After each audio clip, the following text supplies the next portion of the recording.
पश्चिम बंगाल विधानसभा चुनाव के सबसे चर्चित केंद्र नंदीग्राम में राजनीतिक जुबानी जंग अब व्यक्तिगत हमलों तक पहुंच चुकी है।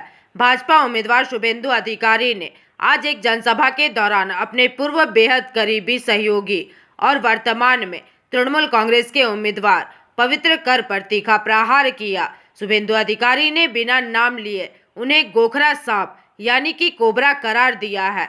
शुभेंदु अधिकारी ने जनसभा को संबोधित करते हुए भावुक और आक्रामक लहजे में अपनी बातें रखी। স্বাভাবিকভাবে আমাদের একজন সাথী তিনি আজকে রাম ভক্তদের উপর যিনি আক্রমণ করেছেন তাদের সঙ্গে হাত মিলিয়েছেন। এই অঞ্চলে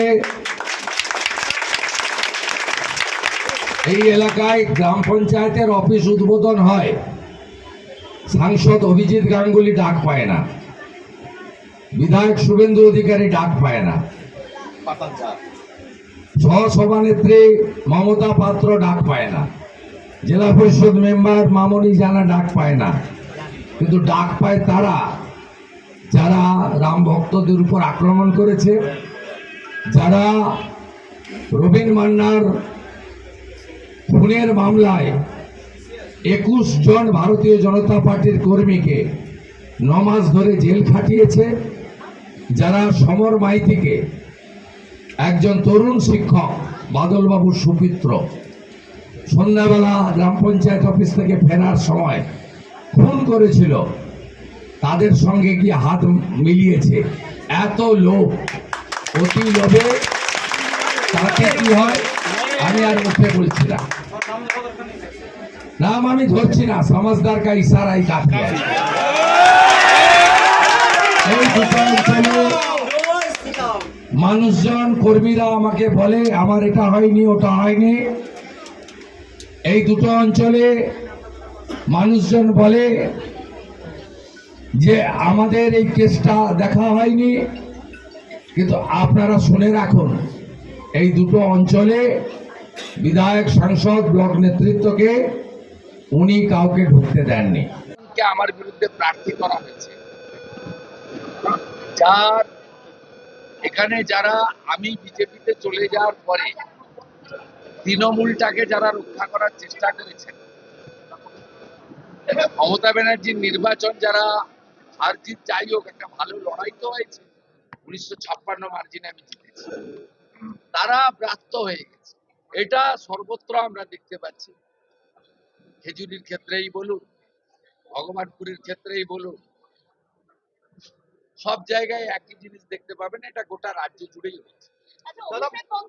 जबकि दूसरी ओर शुभेंदु अधिकारी के इन गंभीर आरोपों पर तृणमूल कांग्रेस के उम्मीदवार पवित्र कर ने भी कड़ी प्रतिक्रिया दी है। इस संबंध में उन्होंने भी पलटवार करते हुए अपने वक्तव्य रखे। लेकिन देखा जाए तो जैसे जैसे मतदान की तारीख नजदीक आ रही है, नंदीग्राम में दोनों पक्षों के बीच आरोप प्रत्यारोप का दौर तेज होता जा रहा है। एक समय के साथियों के बीच ये लड़ाई अब चुनावी मैदान में सबसे बड़ी प्रतिद्वंद्विता बन चुकी है।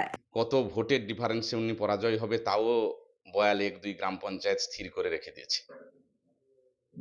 নাম না করে এমনকি পঞ্চায়েতের অফিস উদ্বোধন হওয়ার সময় সাংসদ বা বিধায়ক এমনকি পঞ্চায়েত সমিতির সহসভাপতিকেই ডাক পাননি এমন মনে হচ্ছে। পঞ্চায়েত নির্মাণ থেকে শুরু থেকে একেবারে সমাপ্তি পর্যন্ত তার যে পরিকল্পনা যা যা ছিল এবং যা সেখানে ফান্ড ছিল, প্রতিটা আর্থিক বছরে কিছু না কিছু বরাদ্দ করতে করতে 12 বছর পর আমরা সম্পূর্ণ করেছি কাজটাই, এবং সেই কাজের মধ্যে ওনার কোনো অবদান নেই।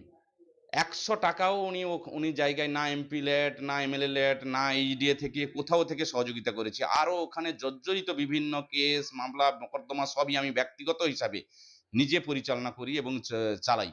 সেখানে কারোরই কোনো অবদান নেই, এবং যাদের অবদান ছিল তাদেরকে নিয়েই আমরা করেছি। দুটো গ্রাম পঞ্চায়েতের মিলিত প্রচেষ্টা ছিল, সাধারণ মানুষের উচ্ছ্বাস ছিল, উদ্দীপনা ছিল, তার জন্য গ্রাম পঞ্চায়েত স্থানান্তরিত হয়েছে, সেখানে সহযোগিতা করেছে যারা যারা তাদেরকে আমন্ত্রিত করা হয়েছে।